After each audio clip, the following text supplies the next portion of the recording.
Genetic recombination की। Genetic recombination का मतलब जीन्स का या फिर जेनेटिक मटेरियल का किस तरह से रिकॉम्बिनेशन होता है और किसके रेफरेंस में, बैक्टीरियल सेल के रेफरेंस में आज हम समझते हैं। तो इसमें क्या है कि जीन्स का रिकॉम्बिनेशन होता है, recombination of genes, recombination of genes, ठीक है, बैक्टीरिया के रेफरेंस में या बैक्टीरियल सेल के रेफरेंस में, genes in bacteria,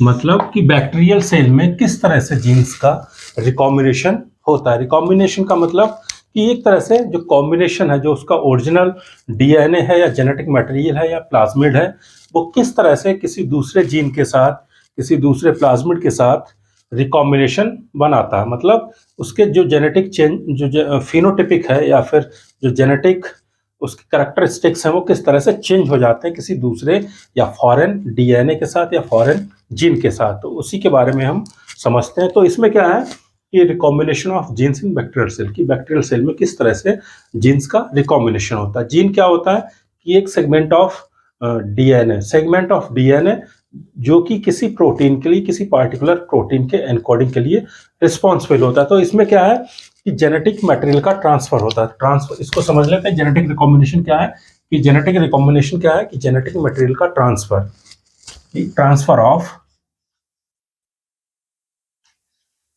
transfer of genetic material one cell to another, ठीक है, एक जीवाणु कोशिका से दूसरी जीवाणु कोशिका में डीएनए या जेनेटिक मटेरियल का किस तरह से ट्रांसफर होता है, इसी की मैकेनिज्म को हम समझेंगे। अगर हम इसकी मैकेनिज्म की बात करें तो मैकेनिज्म तीन तरह से होती है, एक ट्रांसडक्शन होती है, कंजुगेशन होता है और ट्रांसफॉर्मेशन होता है। और इन सभी की अगर हम जेनेटिक रिकॉम्बिनेशन की बात करें तो एक साइंटिस्ट है लेडरबर्ग और टैटम, जिन्होंने इस जेनेटिक रिकॉम्बिनेशन को सबसे पहले एक्सपेरिमेंट किया था। तो उन्हीं के आधार पे ये तीन तरह से किया गया था। बहुत सारे साइंटिस्ट इसमें लगे थे, जैसे ग्रिफिथ ने अपना ट्रांसफॉर्मेशन का एक्सपेरिमेंट किया था, इसी तरह से कंजुगेशन का और ट्रांसडक्शन के भी एक्सपेरिमेंट किए गए थे लेडरबर्ग और टैटम के माध्यम से। तो इसमें क्या है कि transfer of genetic material one bacterial cell to another bacterial cell, कि किस मैकेनिज्म के माध्यम से एक कोशिका का, एक जीवाणु कोशिका का दूसरी जीवाणु कोशिका के डीएनए के साथ मिक्सअप होना, ये क्या है, जेनेटिक मटेरियल है या जेनेटिक रिकॉम्बिनेशन है। और इसके माध्यम से क्या, किसी भी सेल की फिनोटाइपिक जो स्ट्रक्चर है वो चेंज हो जाती है, उसके बहुत सारे कैरेक्टर्स हैं या उसकी जो प्रॉपर्टीज होती हैं, उसकी विशेषताएं होती हैं, वो चेंज हो जाती हैं। उसी को हम समझेंगे कि इसकी मैकेनिज्म किस किस तरह से ये मैकेनिज्म संपन्न होती है। तो अगर हम इसकी मैकेनिज्म की बात करें तो इसकी मैकेनिज्म तीन तरह से होती है। पहला ट्रांसडक्शन,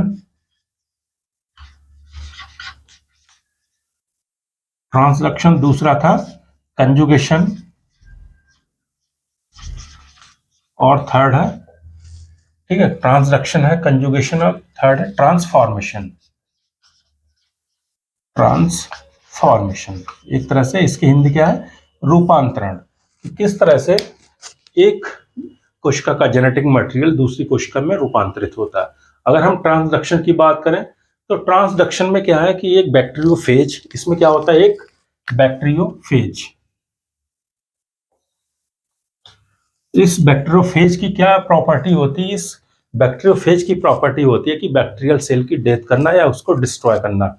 ये क्या है कि बैक्टीरिया की जो जीवाणु कोशिका होती है उसको डिस्ट्रॉय करता है या उससे अपना जो भी जेनेटिक मटेरियल है उसके साथ रिकॉम्बिनेशन करता है और उस बैक्टीरियल सेल को डिस्ट्रॉय कर देता है। तो इसमें क्या है कि फाज, एक जो बैक्टीरियोफाज है वो बैक्टीरियोफेज एक जो जीवाणु कोशिका होगी, ठीक है, ये जीवाणु कोशिका और ये बैक्टीरियोफेज।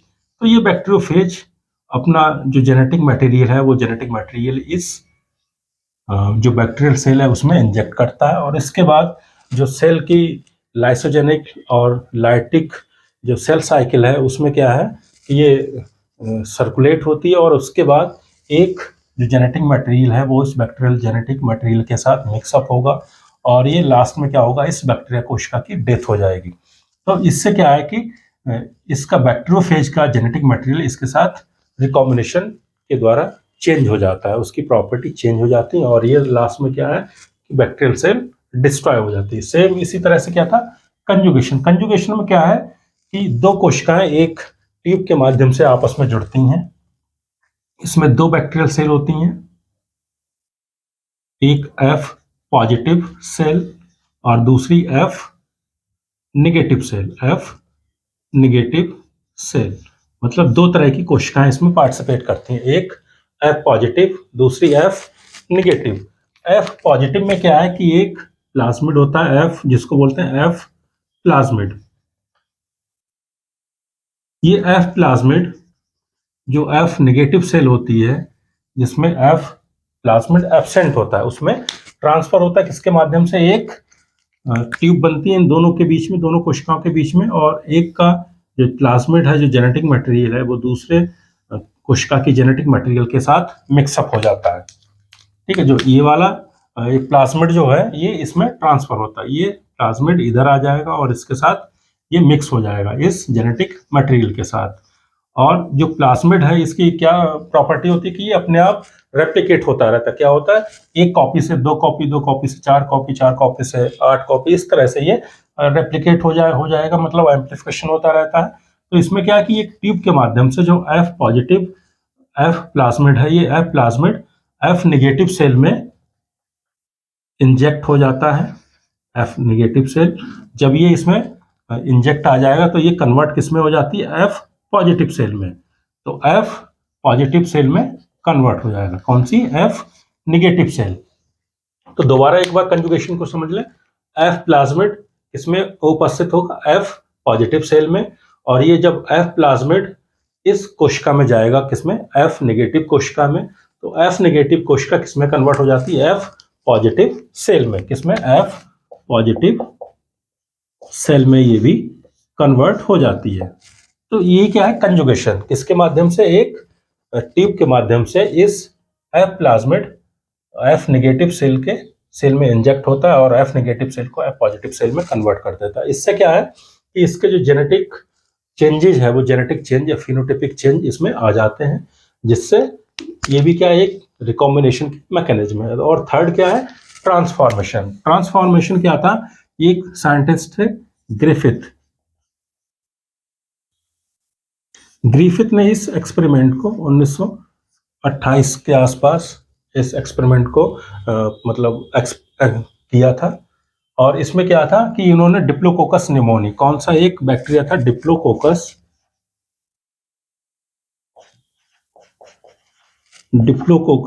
निमोनी। डिप्लोकोकस निमोनी का बाद में लगभग 1974 के आसपास इसका रीनेम किया गया था, क्या, स्ट्रेप्टोकोकस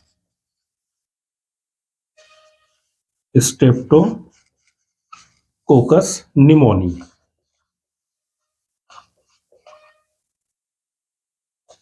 ठीक है, 1974 के आसपास इस डिप्लोकोकस को रीनेम कर दिया गया, जो कि स्ट्रेप्टोकोकस कहलाया। तो दोनों चीज एक ही है, बस नाम में डिफरेंस है। और इस स्ट्रेप्टोकोकस या डिप्लोकोकस की खासियत क्या है कि इससे ये अगर हम किसी एनिमल के, किसी जानवर में इसको इंजेक्ट करा दिया जाए तो इसमें निमोनिया रोग हो जाता है। क्या होता है, निमोनिया हो जाएगा। और ये एक्सपेरिमेंट किया था चूहे पे, इस पे किया था, चूहे पे, माइस पे। चूहे पे जब ये एक्सपेरिमेंट किया था तो इससे क्या था कि चूहा मर जाता था इस डिप्लोकोकस निमोनी से।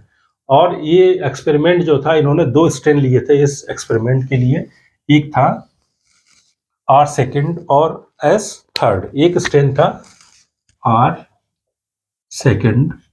इस R सेकेंड की खासियत थी कि ये रफ होता था। रफ का मतलब नॉन कैप्सुलेटेड, नॉन कैप्सुलेटेड का मतलब इस जो R सेकेंड स्ट्रेन था, इस पे किसी भी तरह का कैप्सूल नहीं था। और जब कैप्सूल नहीं था तो ये किस तरह की प्रॉपर्टी शो करता था, नॉन वायरुलेंट। नॉन वायरुलेंट का मतलब ये किसी भी तरह का रोग नहीं करता था। मतलब यदि हम R सेकेंड माइस में या चूहे में इंजेक्ट कराते हैं तो इससे रोग नहीं होता था और चूहा जीवित रहता था। इसका कोई भी प्रभाव नहीं पड़ता है किसी भी जीव पर। अगर हम 8 सेकेंड स्ट्रेन को किसी चूहे में इंजेक्ट करें, इंजेक्ट इन माइस, चूहे में इसको इंजेक्ट करने के बाद चूहा जीवित रहता था। क्या? लाइव्स, जीवित रहता था। ये दूसरा स्ट्रेन था, कौन सा? S third. जो एस थर्ड स्ट्रेन था ये कैप्सुलेटेड था, मतलब कैप्सूल था इसकी कोशिका की जो बैक्टीरियल सेल होगी। इस बैक्टीरियल सेल में क्या था? एक तरह का कैप्सूल था और इसी कैप्सूल के कारण क्या था? ये वायरुलेंट था। वायरुलेंट का मतलब ये रोग कारक, किसी ना किसी रोग को डिजीज करता था, ये डिजीज कर देता था। कौन सी डिजीज? क्योंकि हमने बात की थी किसकी? स्ट्रेप्टोकोकस या डिप्लोकोकस निमोनी की। तो इससे क्या होता है? निमोनिया। तो अगर हम ये वाला जो स्ट्रेन था, कौन सा? एस थर्ड, जब एस थर्ड स्ट्रेन किसी चूहे में इंजेक्ट कराएंगे तो चूहा मर जाएगा। ठीक है, इंजेक्ट इन माइस, जब चूहे में इसको हम इंजेक्ट कराएंगे तो चूहा क्या होगा? मर जाएगा।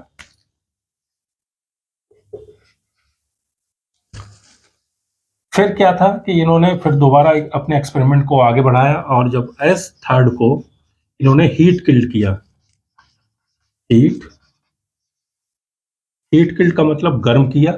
जब गर्म किया, इससे क्या है कि जो इसकी वायरुलेंस थी, मतलब जो ये वायरुलेंट मतलब रोग जो करता था, रोग कारक जो इसकी क्षमता थी, वो किसी ना किसी तरह से डिस्ट्रॉय हो गई, खत्म हो गई।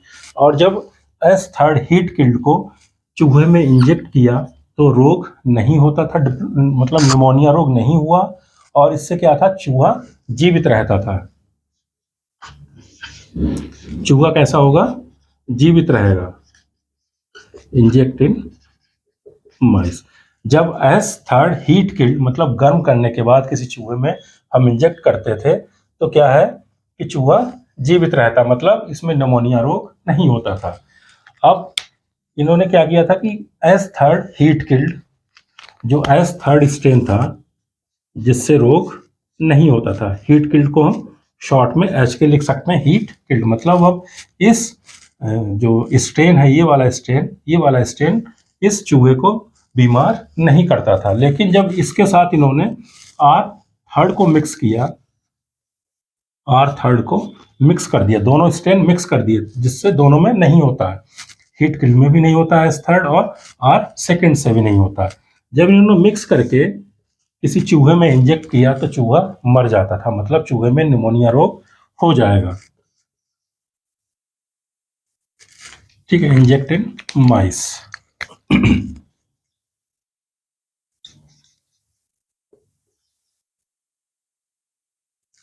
तो इससे क्या कंक्लूजन निकला कि जब हम हीट किल्ड को सिंगल किसी चूहे में इंजेक्ट करते हैं तो चूहे में निमोनिया रोग नहीं होता और चूहा जीवित रहता है।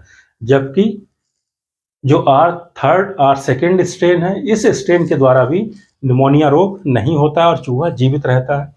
लेकिन जब हीट किल्ड और आर सेकेंड और एस थर्ड हीट किल्ड दोनों को एक साथ मिक्स करके चूहे में इंजेक्ट कराया तो चूहे में क्या था कि इस निमोनिया रोग के सिम्टम्स थे और चूहा धीरे धीरे कुछ समय के बाद मर जाता है। तो इसमें क्या है कि जो हमारा जेनेटिक मटेरियल था, ठीक है, जेनेटिक मटेरियल का मतलब डीएनए या फिर कोई जीन, उसमें कुछ ना कुछ रिकॉम्बिनेशन हुआ था।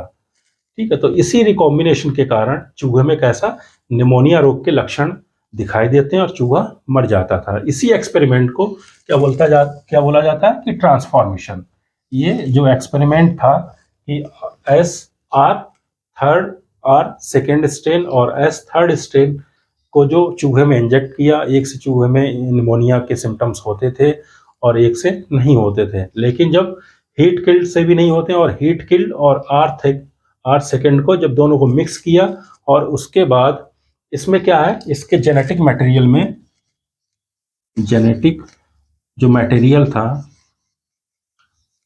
इस जेनेटिक मटेरियल में कोई चेंज हुआ, इंट्रोडक्शन हुआ, कुछ नया हुआ और नया क्या हुआ कि इससे निमोनिया हो जाता था, निमोनिया के लक्षण होते थे और चूहे मर जाते थे। तो इस तरह से ये ग्रिफिथ ने इसको एक्सपेरिमेंट को किया था कि किसका ट्रांसफॉर्मेशन का, मतलब एक तरह से रूपांतरण इसको बोला जाता है कि एक तरह से किस तरह से जो एस थर्ड का स्ट्रेन है ये किस तरह से आर सेकंड के जब डीएनए के साथ मिक्स होता है तो ये रूपांतरित हो जाता है रोग कारक के रूप में, और रोग जो निमोनिया रोग है वो शो करता है उसके लक्षण को, और अंत में चूहा मर जाता था।